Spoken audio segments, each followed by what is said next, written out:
Puji Tuhan, selamat pagi. Kita bertemu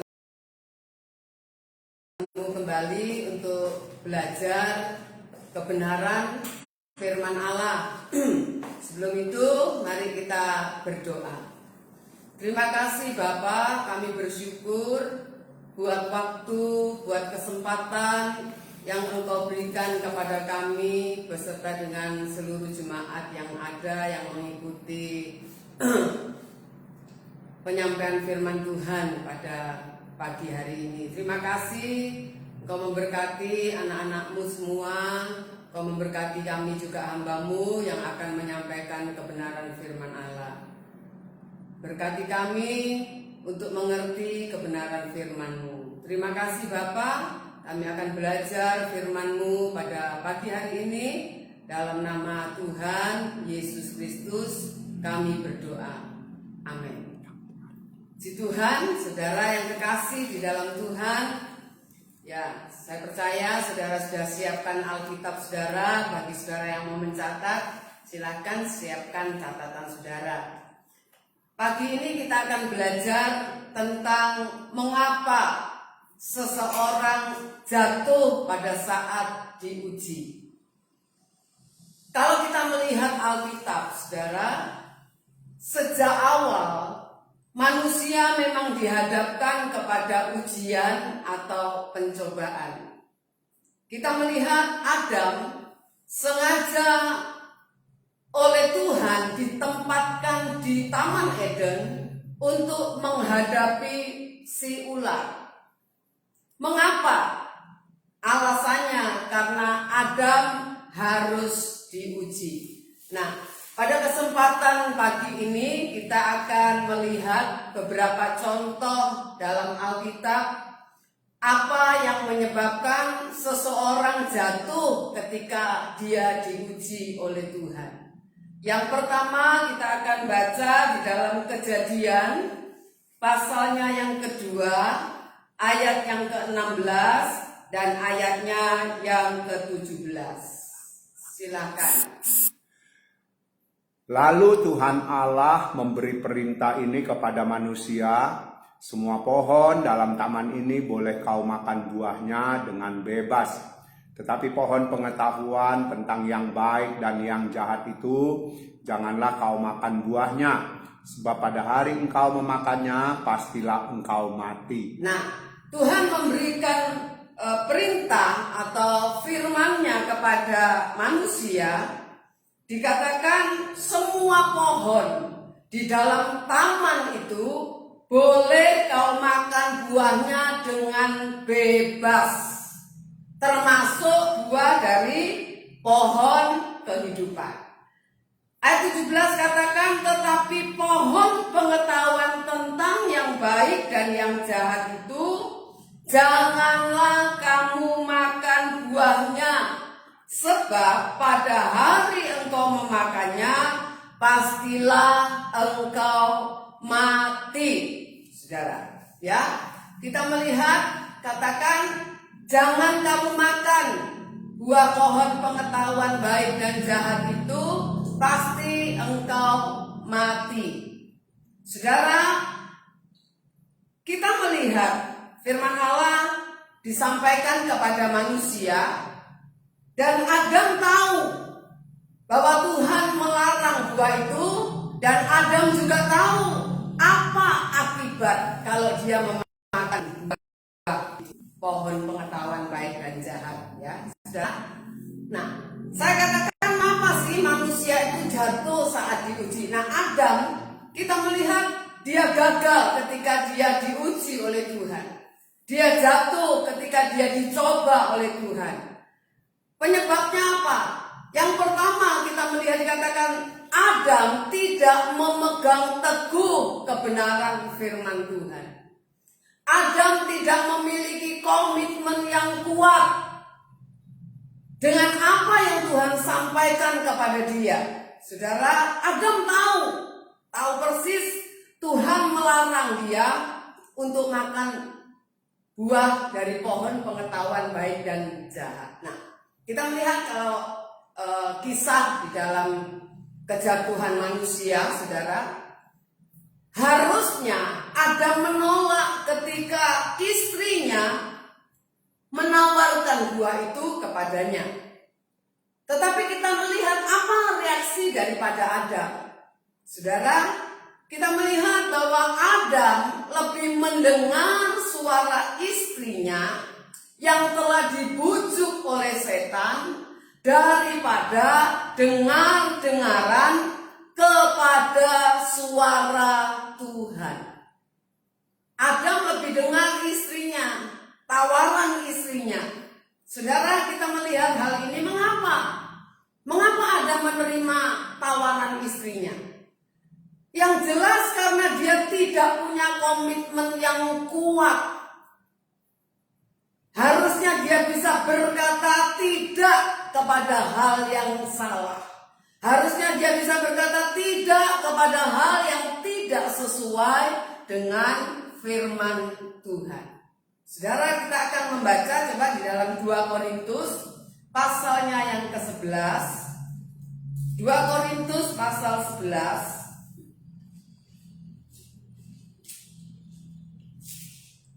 ayat yang ketiga. 2 Korintus 11 ayat yang ketiga.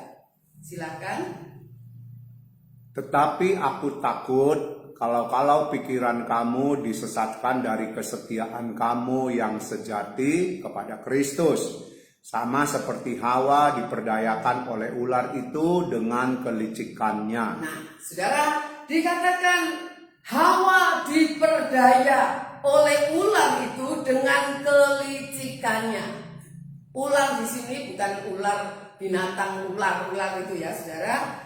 Tetapi ini gambaran atau figuratif ya tentang setan, saudara ya. Nah, kita melihat dikatakan Hawa diperdaya oleh ular dengan segala kelicikannya. Apanya yang diperdaya? Apanya yang dipengaruhi oleh ular atau oleh setan? Cara berpikirnya dipengaruhi oleh iblis. Saudara, cara berpikirnya. Nah, cara berpikir yang sudah dipengaruhi oleh iblis ini dia tularkan kepada suaminya.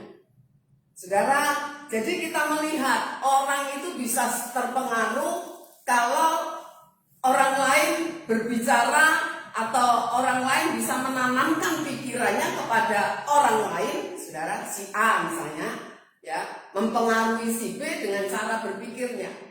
Ya, saudara, jadi kita melihat Hawa ini diperdaya cara berpikirnya. Tuhan katakan kalau kamu makan buah pohon pengetahuan baik dan jahat, kamu mati. Tetapi Hawa mengikuti perkataan daripada iblis yang berkata, oh kamu tidak mati kalau makan itu.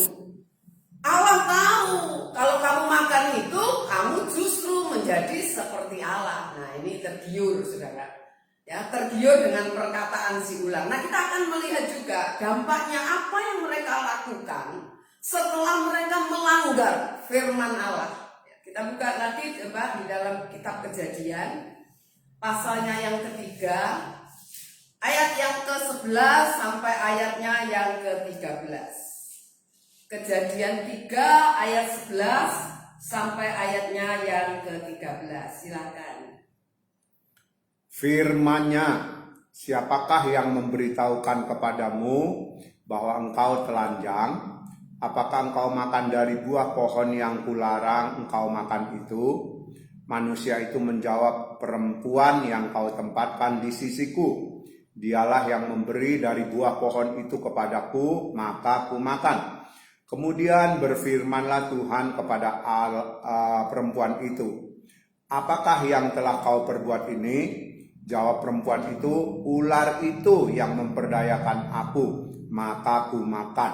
Nah, saudara, kita melihat ya, kalau orang itu melanggar kebenaran firman Tuhan, seringkali yang terjadi sama seperti yang dialami juga oleh Adam dan Hawa. Ketika mereka ditegur oleh Tuhan, siapa yang ngasih tahu kalau kamu telanjang? Apa kamu sudah makan buah dari pohon pengetahuan baik dan jahat yang aku larang itu? Saudara, apa jawab Adam?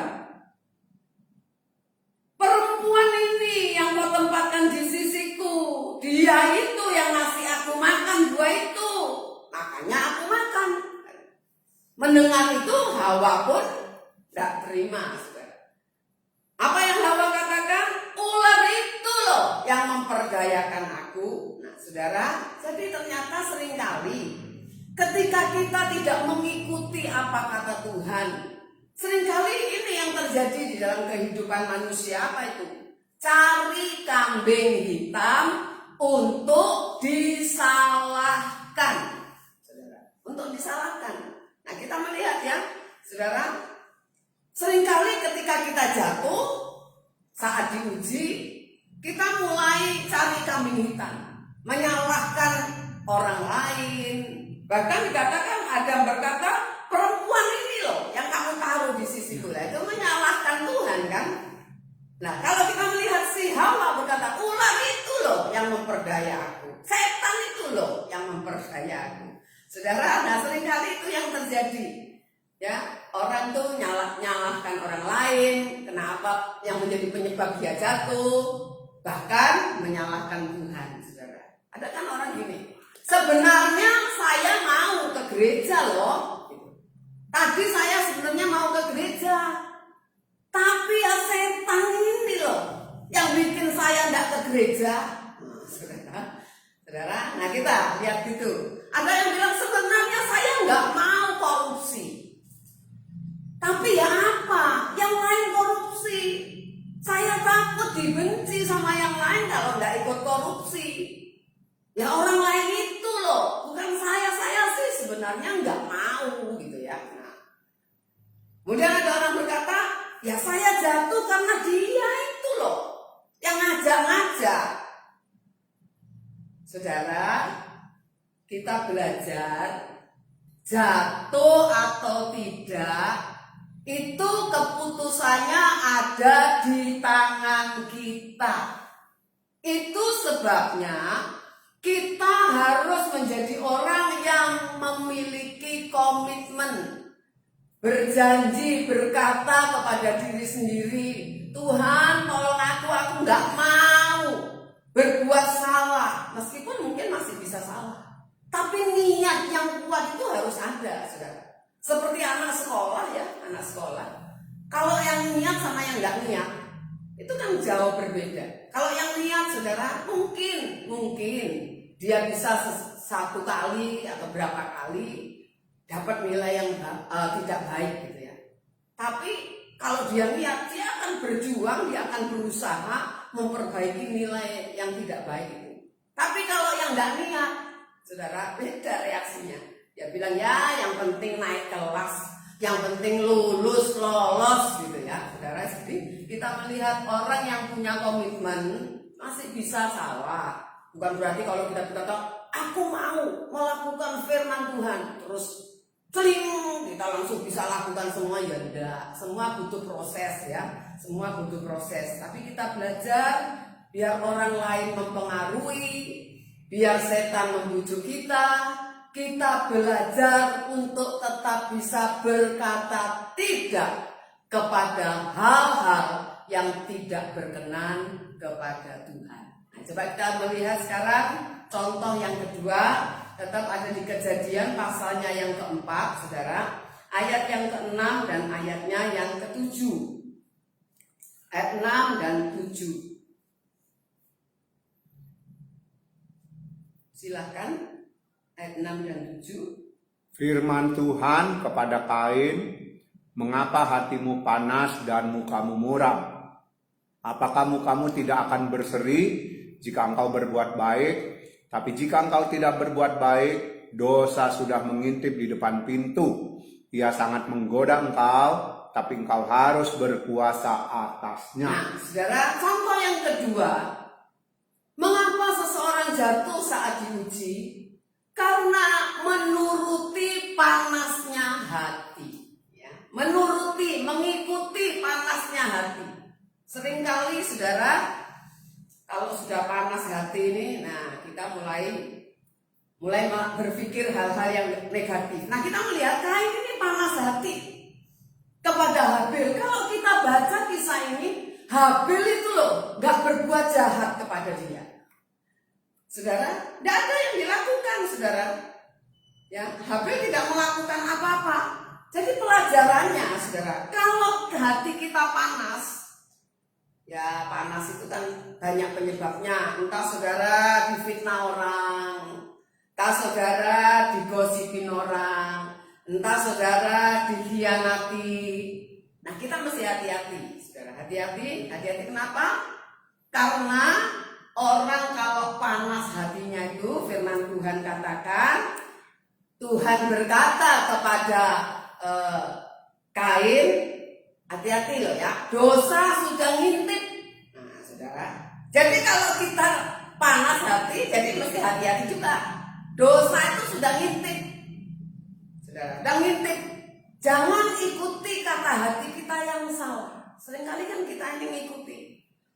Kemeropok katanya orang ya, sudah mendidih nih ya, saudara, kita ikuti. Jangan ikuti, saudara. Kenapa?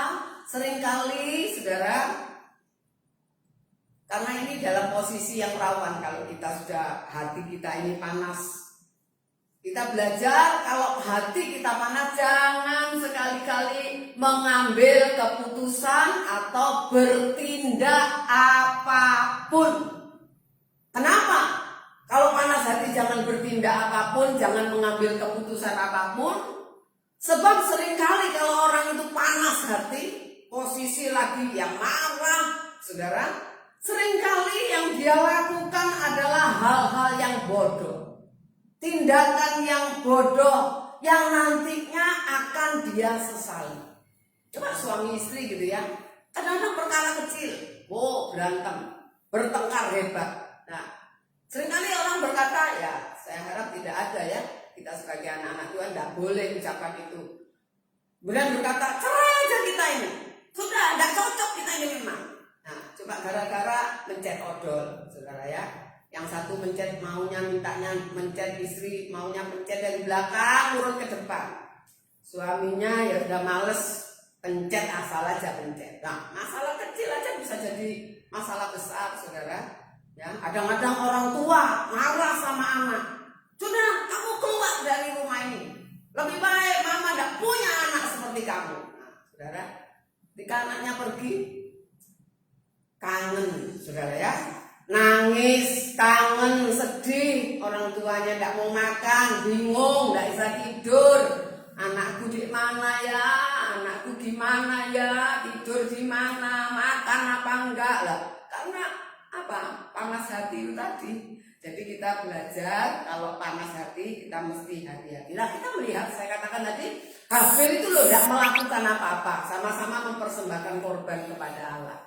Tapi kita melihat Kain itu iri karena persembahan Habil dikatakan diterima oleh Allah, sedangkan persembahannya dia enggak. Nah, coba kita lihat ya, bagaimana sih pribadi Kain itu dalam 1 Yohanes pasalnya yang ketiga, ayatnya yang ke-12. 1 Yohanes 3 ayat 12.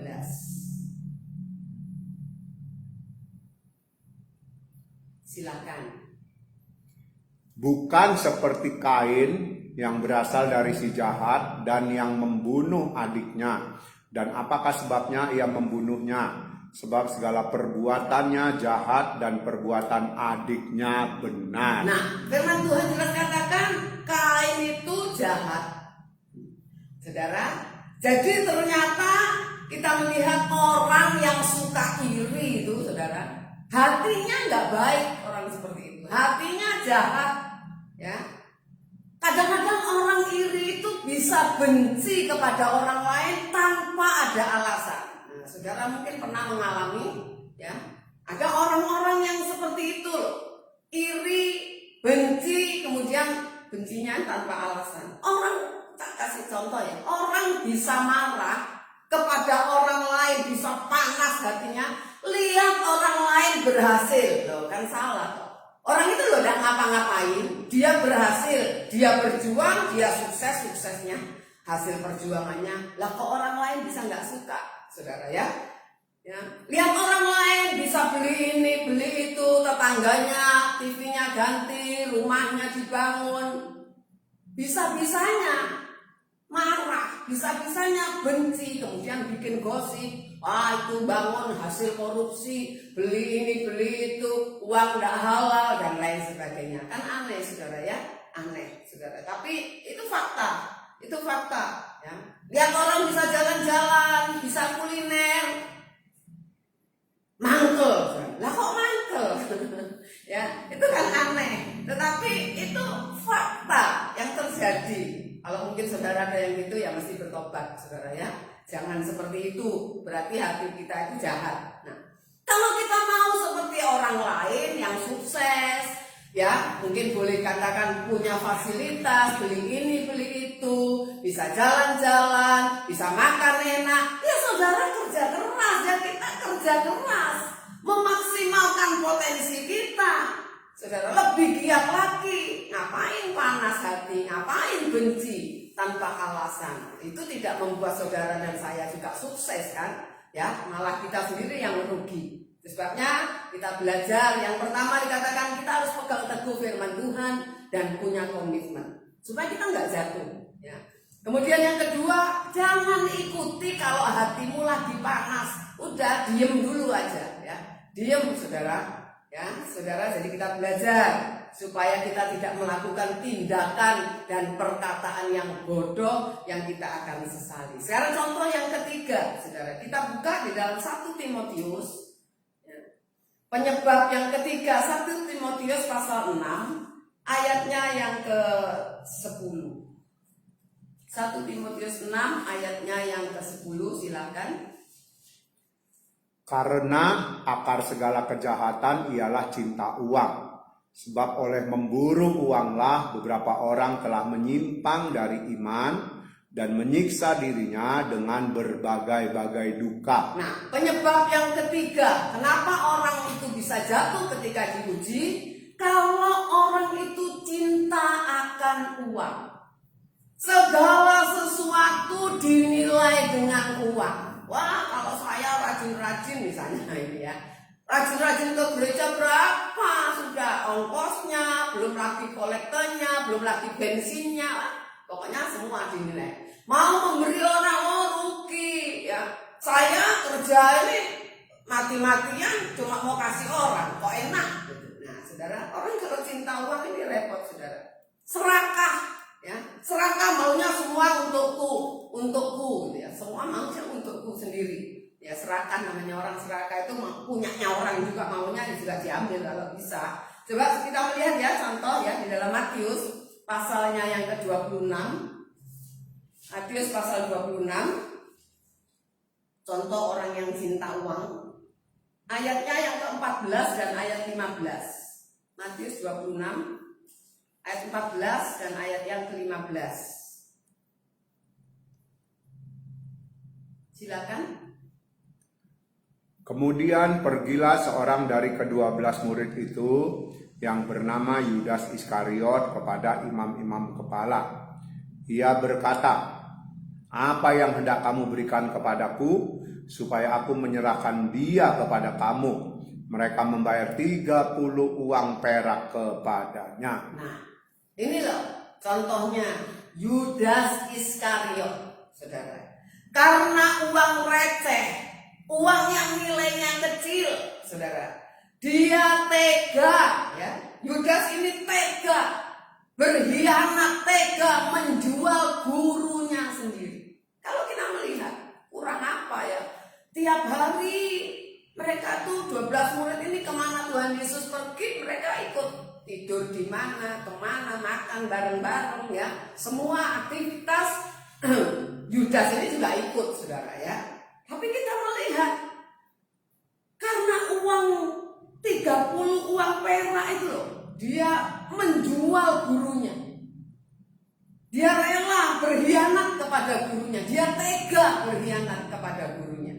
Saudara, kita melihat seringkali karena uang sedikit orang itu bisa membunuh. Karena uang nggak seberapa, ya. Uang 1000 orang bisa bunuh-bunuhan, ya. Saudara, jadi kita mesti hati-hati. Alkitab katakan tadi di dalam 1 Timotius 6 ayat yang ke-10 dikatakan oleh memburu uang orang itu menyimpang dari iman. Karena memburu uang. Loh, tadi katanya suruh kerja keras, cari duit gitu ya. Iya, tapi ini memburu uang ini semuanya ya itulah tadi saya katakan ya, cinta akan uang, semua dinilai oleh uang, serakah maunya, nggak bisa berkata cukup ini orang model begini ini saudara ya.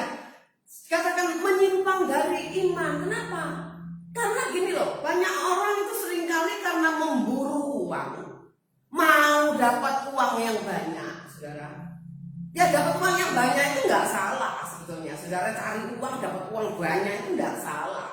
Tetapi saudara, kalau menghalalkan segala cara untuk mendapat uang itu salah. Apalagi saudara, kalau kita memburu uang, kemudian kita tidak peduli bahwa kita ini butuh Tuhan. Kita pikir hidup ini cuma butuh duit. Karena dengan duit kita bisa beli ini, beli itu, beli ini, pengen itu bisa terpenuhi. Dan yang penting itu cukup. Ya Tuhan nantilah nomor sekian gitu ya, tidak terlalu penting. Nah ini yang salah. Makanya dikatakan karena memburu uang, mereka menyimpang dari iman. Gak lagi mikirin bahwa mereka butuh Tuhan.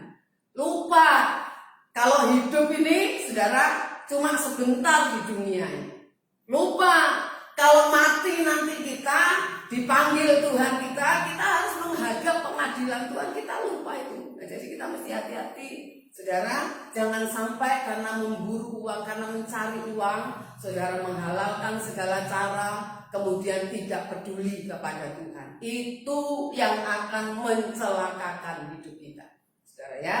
Jadi kita hati-hati. Ayo coba kita baca Galatia 5 ayat 16. Galatia pasal 5 ayatnya yang ke-16, silakan. Galatia 5 ayat 16. Maksudku ialah hiduplah oleh roh, maka kamu tidak akan menuruti keinginan daging. Nah, saudara, 3 contoh yang saya berikan tadi, baik hidup Adam dan Hawa, hidup Kain, saudara, kemudian Yudas. 3 contoh itu orang-orang yang mengikuti, menuruti keinginan dagingnya daripada menuruti keinginan Tuhan. Sebenarnya, saudara, kita mengerti Roh Kudus itu Tuhan sudah taruh di dalam setiap kehidupan kita. Tuhan sudah taruh dalam hidup kita. Kalau kita dihadapkan kepada pilihan-pilihan, sebetulnya Roh Kudus itu memberi peringatan, memberi warning kepada kita ya. Mana yang harus kita pilih, mana yang benar, mana yang salah. Tapi mungkin kita berkata, saya tidak dengar tuh. Mana suara Roh Kudus? Tidak dengar. Makanya saya milih yang salah, tidak dengar. Saudara, bukan tidak dengar. Saudara, sebetulnya bukan tidak dengar. Orang itu kalau biasa atau terbiasa mengikuti kata hatinya, mengikuti hatinya sendiri, saudara, dia tidak bisa dengar walaupun Roh Kudus berbicara kepada dia. Tidak bisa dengar. Karena memang biasa mengabaikan suara Roh Kudus. Dan tidak pernah memberikan kesempatan Roh Kudus itu memimpin hidupnya. Alkitab katakan dalam Galatia 5:16, maksudku ialah hiduplah oleh Roh. Saudara, hiduplah oleh Roh. Dengan kata lain, ayo kita belajar supaya Roh Kudus itu berkarya di dalam kehidupan kita, memimpin hidup kita. Roh Kudus punya fungsi menuntun saudara dan saya di dalam seluruh kebenaran. Tidak pernah Roh Kudus mencelakakan kita.